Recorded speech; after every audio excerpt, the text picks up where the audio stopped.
নমস্কার দর্শক বন্ধুগণ, সাধক জীবন চ্যানেলে সকলকে স্বাগত জানাই। আজকে যোগী কথামৃত, পরমহংস যোগানন্দের জীবনী ও বাণী, পর্ব 13, বিনিদ্র সাধু। একদিন সত্যই গুরুদেবকে আমি অকৃতজ্ঞভাবে এই কথাগুলি বলে বসলাম। গুরুদেব, অনুগ্রহ করে আমায় হিমালয়ে যেতে অনুমতি দিন। সেখানে অখণ্ড নীরবতার মধ্যে আমি নিত্য ভগবৎ সঙ্গ লাভ করব বলেই মনে করি। মাঝে মাঝে সাধকেরা যেমন অনিশ্চিত ভবিষ্যতের ভ্রান্তিতে প্রলুব্ধ হন, সেই রকমভাবে আমিও আশ্রমের কাজকর্মে এবং কলেজের পড়াশোনার ওপর ক্রমশই অধৈর্য হয়ে পড়ছিলাম। দোষ লাঘবের একটা ক্ষীণ যুক্তি খাড়া করা যায় এই বলে যে শ্রী যুক্তেশ্বরজির সঙ্গে পরিচিত হবার মাত্র 6 মাস বাদেই আমি ওই প্রস্তাব করি। তখনও পর্যন্ত আমি তার গগনস্পর্শী ব্যক্তিত্বের পরিমাপ করে উঠতে পারিনি। গুরুদেব ধীরে ধীরে অথচ অত্যন্ত সহজভাবে উত্তর দিলেন, হিমালয়ে তো অনেক পাহাড়ি থাকে, কই তাদের তো ঈশ্বর লাভ হয় না। জড় পাহাড়ের চেয়ে যার সত্যই ঈশ্বর উপলব্ধি হয়েছে, তেমন লোকের কাছ থেকেই জ্ঞানান্বেষণ করা ভালো নয় কি? তিনিই আমার শিক্ষাদাতা, পাহাড় নয়। গুরুদেবের সামান্য ইঙ্গিত উপেক্ষা করে আমার প্রার্থনার পুনরাবৃত্তি করলাম। শ্রী যুক্তেশ্বর গিরিজি আর কোনো উত্তর প্রদান করলেন না। আমি তার মানে মৌনং সম্মতি লক্ষণং বলেই ধরে নিলাম। লোকে যেমন অনিশ্চিত মানেটা নিজের সুবিধা মতোই আগে চট করে ধরে নেয়। কলকাতার বাড়িতে এসে সেদিন সন্ধেবেলা আমি যাবার উদ্যোগে ব্যাপৃত হলাম। একটা কম্বলের মধ্যে গোটা কতক জিনিস বাঁধাছাদা করবার সময় মনে পড়ল ওই রকমই আর একটা পুটুলির কথা। বছর কয়েক আগে যা চিলেকোঠার জানালা থেকে লুকিয়ে নিচে ফেলে দিয়েছিলাম। ভাবছিলাম এটাও না আবার সেবারকার হিমালয়ে পলায়নের মতো নিষ্ফল যাত্রা হয়ে বসে। প্রথমবারে আমার আধ্যাত্মিক উদ্দীপনা ছিল খুবই বেশি, কিন্তু আজ রাতে গুরুদেবকে পরিত্যাগ করে যাবার চিন্তায় বিবেক দংশন হচ্ছিল। তার পরদিন সকালে আমি আমাদের স্কটিশ চার্চ কলেজের সংস্কৃতের অধ্যাপক বিহারী পণ্ডিত মহাশয়কে খুঁজে বার করলাম। দেখা হতে বললাম, পণ্ডিত মশাই, আপনি আমায় বলেছিলেন যে লাহিড়ী মহাশয়ের একজন খুব বড় শিষ্যের সঙ্গে আপনার বন্ধুত্ব আছে, তার ঠিকানাটা একটু দয়া করে যদি দেন। ও, তুমি রামগোপাল মজুমদারের কথা বলছো? তাকে আমি বলি বিনিদ্র সাধু। সর্বদাই তিনি ব্রহ্মানন্দে মগ্ন। তারকেশ্বরের কাছে রণবাজপুরে তার বাড়ি। পণ্ডিত মশাইকে ধন্যবাদ জানিয়ে তাড়াতাড়ি তারকেশ্বরের ট্রেন ধরলাম। নির্জন হিমালয়ে গিয়ে ধ্যান ধারণায় নিজেকে নিযুক্ত রাখবার বিষয়ে সেই বিনিদ্র সাধুটির কাছ থেকে অনুমোদন লাভ করে মনের সংশয় দূর করব বলে আশা করেছিলাম। বিহারী পণ্ডিত মশাই আমায় বলেছিলেন, রামগোপাল মজুমদার মহাশয় বাংলাদেশ সে নির্জন গুহায় বহু বৎসর ক্রিয়াযোগ সাধনের পর দিব্য জ্ঞান লাভ করেছেন। তারকেশ্বরে এক প্রসিদ্ধ মন্দির আছে। খ্রিস্টান ক্যাথলিকেরা ফ্রান্সের পবিত্র তীর্থস্থান লুর্ডসের প্রতি যেমন ভক্তি প্রদর্শন করে, হিন্দুরাও তারকেশ্বরকে তেমনি ভক্তি করে। কত অসংখ্য লোক দৈব কৃপায় এখানে আরোগ্য হয়েছে, তার ইয়ত্তা নেই। তার মধ্যে আমাদের পরিবারেরও একজন ছিলেন। আমার বড় পিসিমা একদিন আমায় বলেছিলেন, তারকেশ্বরে গিয়ে একবার আমি 1 সপ্তাহ ধরে হত্যে দিয়ে পড়েছিলাম। নির্জলা উপোস করে তোমার খুড়োমশাই সারদাবাবুর একটা পুরানো জটিল রোগ নিরাময়ের আশায় আমি হত্যে দিয়েছিলাম। 7 দিনের দিন হাতের মুঠোয় একটা ওষুধ পেয়ে গেলাম। তার পাতা সিদ্ধ করে তোমার খুড়োমশাইকে খাওয়াতেই রোগ একদম সেরে গেল, আর কখনো হয়নি। পবিত্র তীর্থ তারকেশ্বরের মন্দিরে প্রবেশ করলাম। মন্দিরের বেদিতে গোলাকার প্রস্তর মূর্তি ছাড়া আর কিছুই নেই। অনাদিলিঙ্গ মহাদেব যথার্থই অনন্তের প্রতীক। ভারতে অশিক্ষিত চাষাভূষরাও বিমূর্ত রূপকে বুঝতে পারে, যা পশ্চিমের লোকেদের কাছে একান্তই অবাস্তব ও উপহাসের বস্তু। আমার মনের ভাব তখন এমনই উগ্র ছিল যে পাথরের মূর্তির সামনে মাথা নোয়ানোর আর ইচ্ছা হলো না। ভাবলাম আত্মার মধ্যেই শুধু ঈশ্বরের অনুসন্ধান করা উচিত। নতজানু হয়ে প্রণাম না করেই মন্দির ত্যাগ করে তাড়াতাড়ি বেরিয়ে পড়লাম দূরবর্তী রণবাজপুর গ্রামের দিকে যাত্রার জন্য। আমি পথ চিনতাম না। রাস্তায় এক পথিককে জিজ্ঞাসা করতে সে তো মহা ভাবনায় পড়ে গেল। যাক, শেষ পর্যন্ত দৈববাণীর মতো করেই সে বলল, রাস্তার মোড়ে পৌঁছে ডান দিকে বেঁকে সোজা চলতে থাকবে।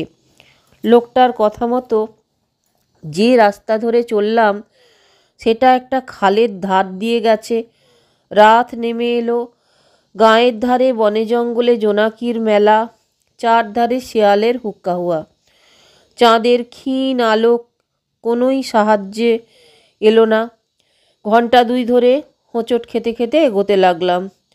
গরুর গলায় স্বাগত ঘণ্টার ধ্বনি শুনতে পেলাম। বারংবার চিৎকার করে ডাকাতে এক কৃষক পুঙ্গব্দ পাশে এসে উদয় হলেন। বললাম, এখানে রামগোপাল বাবু কোথায় থাকেন জানো? ও নামে এ গাঁয়ে কেউ থাকে না। জবাবটা রুক্ষ আর কিছুটা চড়া। আপনি মশাই বোধহয় একটা টিকটিকি মিছিমিছি ভাড়াচ্ছ। কি আর করি? তখনকার তার রাজনৈতিক হাঙ্গামা সন্ত্রস্ত মনের সন্দেহ দূর করবার আশায় আমার দুর্ভোগের কথা তার কাছে কাতর স্বরে ব্যাখ্যা করলাম। লোকটার কি দয়া হলো, তার বাড়িতে নিয়ে গিয়ে ভালো রকম অতিথি সৎকার করলো। যেতে যেতে বলল, রণবাজপুর এখান থেকে বহু দূর। হা ভগবান, সখেদে ভাবতে লাগলাম যে অচেনা পথে চলবার সময় পথিকদের কাছে আগের লোকটা কীরকম একটা মূর্তিমান, দুর্গ্রহ আর বিপজ্জনক। যাই হোক, অবশেষে মোটা চালের ভাত, মুসুরির ডাল আর তার সঙ্গে আলু কাঁচকলার ঝোল দিয়ে পরম পরিতৃপ্তি সহকারে রাতের ভোজন ক্রিয়াটি সুসম্পন্ন করে তো উঠোনের পাশে একটা ছোট্ট কুঁড়ের মধ্যে শয়ন করা গেল। দূরে গ্রামবাসীরা খোল আর করতালের সঙ্গে উচ্চ ঈশ্বরে কীর্তন করে চলেছে। সে রাতে ঘুম সামান্যই হলো। ভগবানের কাছে গভীরভাবে প্রার্থনা করতে লাগলাম যাতে করে গুপ্তযোগী রামগোপাল বাবুর কাছে পৌঁছতে পারি। ভোরে উষার প্রথম আলোর রেখা আমার কুঁড়ের ফাঁক দিয়ে প্রবেশ করবার সঙ্গে সঙ্গেই আমি রণবাজপুরের দিকে রওনা দিলাম। এ বড় এবড়ো খেবড়ো ধানের ক্ষেত, কাস্তে দিয়ে কাটা কাঁটা গাছের গোড়া আর শুকনো মাটির ঢিপির ওপর দিয়ে মন্থর গতিতে এগিয়ে চললাম। মাঝে মাঝে দু একজন চাষার সঙ্গে দেখা হলে আর কত দূর জিজ্ঞাসা করলেই বলে, এই কোষটা বেশি দূর নয়। ভোর থেকে হাঁটা শুরু করে মাথার ওপর সূর্য এসে পড়ল। বেলা দুপুর হয়ে গেছে, তবুও সেই কোষটাক পথ আর ফুরোয় না। রণবাজপুর বরাবর এক ক্রোশ দূরেই রয়ে গেল। বেলা 3 প্রহর গড়িয়ে গেল। সামনে তবুও সেই অন্তহীন ধানের ক্ষেত, খোলা আকাশ থেকে গ্রীষ্মের দারুণ দাবদাহ। আমার তো ধাত ছেড়ে যাবার উপক্রম। এমন সময় দেখলাম গদাই লস্করি চালে একজন লোক এগিয়ে আসছে। আর কত দূর আছে জিজ্ঞাসা করলাম অতি ভয়ে ভয়ে, পাছে ওই লোকটাও সেই একঘেয়ে জবাবই দিয়ে বসে, এই আর কোষখানেক হবে আর কি। অপরিচিত লোকটি আমার পাশে এসে দাঁড়িয়ে পড়ল। বেঁটে আর রোগা গোছের চেহারা, দৃষ্টি আকর্ষণের করবার মতো বিশেষ কিছুই নেই, কেবল একজোড়া অসাধারণ উজ্জ্বল আর কালো চোখ ছাড়া। বিস্ময়স্তব্ধ মুখের সামনে আঙুল নেড়ে নেড়ে বলতে লাগলো, রণবাজপুর ছাড়বার মতলব করেছিলাম, কিন্তু দেখলাম যে তোমার উদ্দেশ্য ভালো, তাই তোমার জন্য অপেক্ষা করছিলাম। তুমি বিহারী পণ্ডিতের কি দরকার ছিল তোমার আমার ঠিকানা দেবার? সেই মহান সাধুটির সামনে আত্মপরিচয় দেওয়া তখন নিতান্তই বাহুল্য জ্ঞান করে চুপচাপ দাঁড়িয়ে রইলাম। আমার অভ্যর্থনার ধরন দেখে খানিকটা আহতও হলাম। তারপরের প্রশ্নটা আচমকাই এলো, আচ্ছা বলো তো, ভগবান কোথায় আছেন বলে তোমার মনে হয়? আজ্ঞে, তিনি আমার ভেতর আর সর্বত্রই রয়েছেন, উত্তর দিলাম। কিন্তু তখন আমার চেহারাতেও মনের বিহ্বল ভাব প্রকাশ পাচ্ছিল। সর্বব্যাপী তিনি কি বলো? সাধুটি হেসে বললেন, তাহলে বাছা, কালকে তারকেশ্বরের মন্দিরে তুমি সেই সর্বব্যাপী ভগবানের প্রস্তর মূর্তির সামনে মাথা নোয়ালে না কেন হে? তোমার দম্ভের দরুন ফল কি হলো জানো? রাস্তায় সেই লোকটা, যার ডাইনে বাঁয়ে জ্ঞান নেই, তার দ্বারা ভুল পথে চালিত হয়ে শাস্তি পেলে। আজকেও তুমি বেশ খানিকটা ভুগলে দেখছি। সর্বান্তকরণে আমিও তা সমর্থন করলাম। বিস্ময়ে অভিভূত হলাম এই ভেবে যে আমার সামনে এরকম একটা অত্যন্ত সাধারণ গোছের শরীরের ভেতর কি করে এমন সর্বদর্শী চক্ষু লুকিয়ে আছে। সেই অদ্ভুত যোগীর কাছ থেকে কেমন একটা আশ্চর্য নিরাময়কারী শক্তি এসে আমায় আচ্ছন্ন করে ফেলল। মাঠের মাঝখানে সেই আগুনের হলকার মধ্যেই আমি সঙ্গে সঙ্গে বেশ স্নিগ্ধ আর সুস্থ হয়ে উঠলাম। তিনি বললেন, সাধক ভাবতে চায় যে সে যে সাধন পথ বেছে নিয়েছে সেইটাই হচ্ছে ভগবানকে পাওয়ার একমাত্র পথ। যে যোগের দ্বারা অন্তরে ঈশ্বরভাবের উদয় হয়, সেই যোগই হচ্ছে যে সর্বশ্রেষ্ঠ পথ, তাতে আর কোনো সন্দেহ নেই। লাহিড়ী মহাশয়ও সেই কথাই আমাদের বলেছে। অন্তরে ভগবানকে পেয়ে বাইরেও কিন্তু তাকে আমরা শিগগিরই পেতে পারি। তারকেশ্বর বা অন্যান্য তীর্থস্থানে লোকেদের যে এত ভক্তি শ্রদ্ধা, তার কারণ ওই স্থানগুলি হচ্ছে আধ্যাত্মিক শক্তির কেন্দ্রস্থল।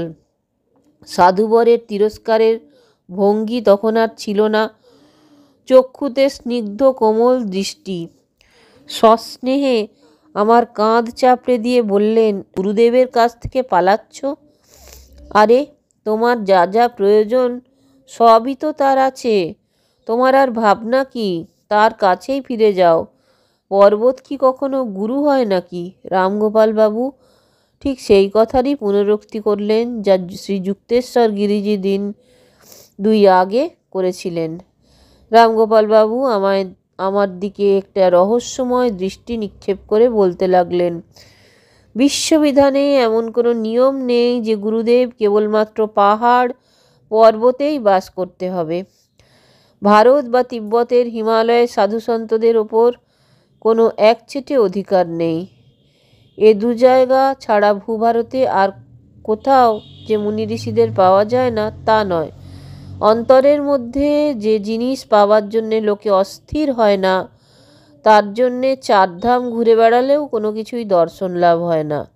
সাধক আধ্যাত্মিক জ্ঞান লাভের জন্য যদি পৃথিবীর শেষ প্রান্ত পর্যন্ত যেতেও মনস্থ করে, অমনি দেখতে পায় যে তার গুরু কাছেই এসে হাজির হয়েছেন। নীরবে মনে মনে তাতে সায় দিলাম। মনে পড়ল কাশীর আশ্রমে আমার প্রার্থনার উত্তরে জনাকীর্ণ গলিপথে শ্রীযুক্তেশ্বর গিরিজির সঙ্গে সেই সাক্ষাৎ। একটা ছোট গোছের ঘর জোগাড় করে নিতে পারবে কি, যেখানে দরজা বন্ধ করে তুমি একলা থাকতে পারো? আজ্ঞে হ্যাঁ। দেখলাম যে সাধারণ থেকে ব্যক্তিবিশেষের ব্যাপারে সাধু মহাশয় অতি দ্রুত বেগে নেমে আসছেন। সেটাই হবে তোমার গুহা। এই বলে আমার ওপর তিনি যে জ্ঞানালোক দীপ্ত দৃষ্টিপাত করলেন তা আজও ভুলিনি। সেটাই হবে তোমার পবিত্র গিরি, আর সেখানেই তুমি ভগবানকে খুঁজে পাবে, বুঝলে? তার সহজ কথাগুলো তৎক্ষণাৎ হিমালয়ের জন্য আমার জীবনব্যাপী দৌর্বল্য এক্কেবারে দূর করে দিল। চিরন্তন তুষার আর পর্বতের স্বপ্ন থেকে আমি যেন সেই আগুন ধান ক্ষেতের মাঝে হঠাৎ জেগে উঠলাম। বৎস, তোমার ঈশ্বর লাভের আকাঙ্ক্ষা বাস্তবিকই প্রশংসার যোগ্য।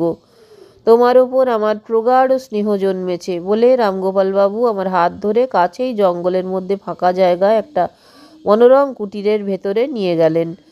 মাটির ঘর, নারকোল পাতা দিয়ে ছাওয়া, প্রবেশ পথে সদ্য ফোটা ফুলের শোভা। সাধুপ্রবোধ তার ছোট্ট কুঁড়ে ঘরটির ভেতরে একটা ছায়া শীতল বাঁশের মাচার ওপর নিয়ে গিয়ে আমায় বসালেন। একখণ্ড মিছরি আর খানিকটা মিষ্টি লেবুর শরবত দিয়ে অতিথি সৎকার করবার পর আমরা মাটির রোয়াকে গিয়ে পদ্মাসনে বসলাম। ঘণ্টা চারেক ধ্যানে কাটল। পরে চোখ খুলে দেখলাম যে জ্যোৎস্নাস্নাত যোগীবরের দেহ তখনও নিথর, নিস্পন্দ। উদরে তখন ক্ষুধার আগুন জ্বলছে। রক্তচক্ষু প্রদর্শনে উদরকে শাসন করে বোঝাচ্ছি, মানুষ কেবল অন্নভক্ষণ করেই বাঁচে না। হেনকালে রামগোপালবাবু আসন ছেড়ে উঠে পড়ে বললেন, আহা, দেখছি বড্ড খিদে পেয়েছে না? আচ্ছা, খাবার শিগগিরই তৈরি হচ্ছে। রোয়াকের এক কোণে মাটির উনুন জেলে ভাত আর ডাল চটপট সিদ্ধ করে নামিয়ে কলাপাতায় বেড়ে দেওয়া হলো। গৃহস্বামী রন্ধন কার্যে আমার সর্ববিধ সহায়তাই সবিনয়ে প্রত্যাখ্যান করলেন। কথায় আছে অতিথি নারায়ণ। এ নীতি হিন্দুরা শরণাতীত কাল থেকে অত্যন্ত নিষ্ঠার সঙ্গেই পালন করে আসছে। পরবর্তীকালে বিদেশে ভ্রমণের সময়ে আমি দেখে চমৎকৃত হয়েছিলাম যে বহু দেশেই গ্রামবাসীদের মধ্যে এরকম অতিথিদের আদর আপ্যায়ন বা তাদের প্রতি সসম্মান ব্যবহার প্রচলিত আছে। শহরবাসীর অতিথি সেবায় উৎসাহ অগণিত অপরিচিত মুখ আবির্ভাবের কারণে ক্রমশই ম্লান হয়ে যাচ্ছে। জঙ্গলের ভেতর সেই ছোট্ট ঘরটিতে যখন আমি যোগীবরের পাশে আসন পিঁড়ি হয়ে বসেছিলাম, তখন হাটবাজারের শব্দ প্রায় অভাবনীয় দূরে বলেই মনে হচ্ছিল। সেই ছোট ঘরটির এক রহস্যময় মৃদু আলোয় আলোকিত কতকগুলো ছেঁড়া কম্বল পেতে রামগোপালবাবু আমার বিছানা করে দিলেন আর নিজে একটা মাদুরের ওপরে বসলেন। তার আধ্যাত্মিক শক্তির চৌম্বক আকর্ষণে অভিভূত হয়ে আমি ভরসা করে একটা অনুরোধ করে বসলাম, মশাই, আমায় সমাধি লাভ করিয়ে দিন না কেন? বাবা, ভগবৎ সঙ্গ লাভ করিয়ে দিতে পারলে আমি খুব খুশি হতাম, কিন্তু তা করবার লোক তো আমি নই। সাধুবর তখন অর্ধনিমীলিত নয়নে আমার নিরীক্ষণ করে বললেন, তোমার গুরুদেবই সে অনুভূতি তোমার শিগগিরই দেবেন। তোমার শরীর এখনো পর্যন্ত তেমনভাবে তৈরি হয়নি। ছোট্ট ইলেকট্রিক বাল্বে যেমন অতিরিক্ত তড়িৎ চালালে তক্ষুনি তা ফেটে যায়, তোমার তন্ত্রিকাগুলো তেমনি সমাধি লাভের জন্য এখনো উপযুক্তভাবে তৈরি হয়নি। তোমায় যদি আমি এখনই ব্রহ্মানন্দ উপভোগ করাই, তাহলে তুমি এক্ষুনি জ্বলে শেষ হয়ে যাবে। মনে হবে যেন তোমার শরীর কোষের প্রতি অণু পরমাণুতে আগুন লেগে গেছে। চিন্তিতভাবে যোগীবর বলতে লাগলেন, তুমি আমার কাছ থেকে ব্রহ্মজ্ঞান চাইছো, কিন্তু আমি ভাবছি দিনাতিদিন আমি সামান্য যেটুকু ধ্যান ধারণা করতে পেরেছি তা দিয়ে যদি আমি ভগবৎ কৃপা লাভ করে থাকি, তাহলে শেষ হিসাব নিকাশের দিন তার চোখে আমার কি মূল্য দাঁড়াবে, তাও তো বুঝে উঠতে পারছি নে। মশাই, আপনি তো এক মনে বহুদিন ধরেই ভগবানকে ডেকে আসছেন, তবে আর ভাবনা কিসের? তা বটে, তবে বেশি আর আমি কি করছি? বিহারী পণ্ডিতের বোধহয় তোমায় আমার জীবনের কথা কিছু বলে থাকবে। 20 বছর ধরে একটি নির্জন গুহায় আমি রোজ 18 ঘন্টা করে ধ্যানে বসতাম। তারপর ওখান থেকে চলে গিয়ে আমি আরও একটি দুর্গম গুহায় প্রবেশ করে সেখানে 25 বছর ধরে রোজ প্রায় 20 ঘন্টা যোগাভ্যাস করতাম। আমার ঘুমের দরকার হতো না, কারণ আমি নিত্য ভগবৎ সঙ্গ লাভ করতাম। সাধারণ অবচেতন অবস্থায় আংশিক শান্তির চেয়ে সমাধির পরিপূর্ণ শান্তির মধ্যেই আমার দেহ পূর্ণ বিশ্রাম লাভ করত। ঘুমের সময় মাংসপেশিগুলো শিথিল হয়ে পড়ে, কিন্তু হৃৎপিণ্ড, ফুসফুস এবং রক্ত চলাচলের কাছে তা তো সর্বদাই চলেছে, তাতে কোনো বিশ্রাম নেই। সমাধি লাভ হলে পর মহাজাগতিক শক্তির তড়িদাঘাতে শরীরের ভেতরের যন্ত্রপাতিগুলোর প্রাণশক্তি স্তম্ভিত অবস্থায় থাকে। এই উপায়েই বহু বৎসর ধরে আমি ঘুমের কোনো প্রয়োজন বোধ করিনি। তারপর বললেন, একটা সময় আসবে যখন তুমিও ঘুম ত্যাগ করতে পারবে। কি আশ্চর্য! আপনি এতদিন ধরে ধ্যান ধারণা করে এলেন, তবুও বলেন যে ভগবানের কৃপা লাভ করবেন কি না। তাহলে আমাদের মতো অভাগা অকিঞ্চনদের কি গতি হবে? বলে তো অবাক হয়ে তার দিকে চেয়ে রইলাম। বাবা, এটা বুঝছো না কেন যে ভগবান অনন্ত স্বরূপ? তাকে মাত্র ৪৫ বছর ধ্যান করেই যে সব বুঝে ফেলবো, এ আশা একান্ত অসঙ্গত নয় কি? যাই হোক, বাবাজি আমাদের এই বলে আশ্বাস দিয়েছেন যে এমনকি সামান্য মাত্র ধ্যানেই মানুষের দারুণ মৃত্যুভয় ও পরলোকের ভয় নিবারণ হবে। দেখো, তোমার আধ্যাত্মিক আকাঙ্ক্ষা সামান্য একটা ছোট্ট পাহাড়ে ধরে রেখো না, তাকে একেবারে অসীম ভগবত প্রাপ্তির নক্ষত্র লোকে তুলে ধরো। কঠোর পরিশ্রম করলে নিশ্চয় তুমি সেখানে পৌঁছতে পারবে। আশায় উল্লসিত হয়ে তার কাছ থেকে আরও কিছু ঈশ্বরীয় কথা শুনতে চাইলাম। তিনি লাহিড়ী মহাশয়ের গুরু বাবাজি মহারাজের সঙ্গে তার প্রথম সাক্ষাতের অদ্ভুত কাহিনী শোনালেন। মাঝরাতের কাছাকাছি রামগোপালবাবু মৌনাবলম্বন করলেন, আর আমিও কম্বলের ওপর শুয়ে পড়লাম। চোখ বন্ধ করতেই দেখলাম যে চারধারে যেন অনবরত বিদ্যুৎ চমকাচ্ছে। আমার ভিতরকার অনন্ত আকাশ যেন উজ্জ্বল জ্যোতির বন্যায় প্লাবিত। চোখ মেলে বাইরে চাইলাম, দেখলাম যে সেই একই চোখ ঝলসানো আলো। অন্তশ্চক্ষুতে দেখতে পেলাম সমস্ত ঘরটা যেন সেই অনন্ত মহাকাশের একটা অংশ হয়ে গেছে। ঘুম আসছে না নাকি? কি করে ঘুমোই বলুন? চোখ বুঝলেই বা কি আর খুললেই বা কি? চোখের সামনে যদি অনবরত বিদ্যুৎ চমকায় তাহলে ঘুম আসবে কি করে বলুন? রামগোপালবাবু সস্নেহে বললেন, যাক, তোমার ভাগ্য ভালো এরকম অনুভূতি লাভ করলে। এরকম আধ্যাত্মিক জ্যোতির দর্শন সহজে কারোর ভাগ্যে হয় না। ভোরবেলা হতেই রামগোপালবাবু আমায় এক টুকরো মিছরি দিয়ে বললেন, এবারে স্বস্থানে প্রস্থান করো। তার কাছ হতে বিদায় নিয়ে আসতে আমার এতদূর অনিচ্ছা হচ্ছিল যে দুই গাল বেয়ে অশ্রুধারা অজস্র ধারে গড়িয়ে পড়তে লাগলো। রামগোপালবাবু তখন অত্যন্ত কোমল স্বরে বললেন, যাক, নেহাত শুধু হাতে তোমায় আজ আর ফেরাবো না, একটা কিছু তোমার জন্যে করতে হবে। এই বলে একটু মৃদু হেসে আমার দিকে এক দৃষ্টে তাকিয়ে রইলেন। পা দুটো যেন মাটিতে গেঁথে গেল, আর নড়তে চড়তে পারলাম না। যোগীবরের কাছ থেকে নিঃসৃত শান্তির তরঙ্গ আমার সকল সত্তাকে পরিপ্লাবিত করে দিল। সঙ্গে সঙ্গে আমার পিঠের একটা বেদনা একদম আরাম হয়ে গেল। বেদনাটা বহু বছর ধরে মাঝে মাঝেই আমায় কষ্ট দিচ্ছিল। অপরূপ জ্যোতির্ময় আনন্দ সাগরে স্নান করে উঠে যেন নব জন্ম পেলাম। আর কাঁদলাম না। সাধু রামগোপাল মজুমদারের চরণ স্পর্শ করে জঙ্গলের রাস্তা ধরলাম। তারপর নানা ঝোপঝাড় আর ধান ক্ষেতের পার হয়ে অবশেষে তারকেশ্বরে এসে পৌঁছলাম। সেই পবিত্র তীর্থস্থানে আবার দ্বিতীয়বার দর্শনের জন্য গিয়ে হাজির হলাম। এবার বাবা তারকেশ্বরের সামনে দণ্ডবত হয়ে সাষ্টাঙ্গে প্রণাম করলাম। অন্তর্দৃষ্টির সামনে দেখতে পেলাম গোলাকার প্রস্তরখণ্ডটি যেন ক্রমশই বর্ধিত হয়ে ব্রহ্মাণ্ডে পরিণত হলো। চক্রের মধ্যে চক্র, অঞ্চলের মধ্যে অঞ্চল, সবই যেন আধ্যাত্মিক সম্পদে পরিপূর্ণ। ঘণ্টাখানেক বাদে প্রফুল্ল চিত্তে কলকাতার ট্রেন ধরলাম। এবার আর ভ্রমণের শেষ হলো উচ্চ পর্বতমালার মধ্যে নয়, হিমালয়ের মতো সুমহান আমার গুরু মহারাজের সামনে।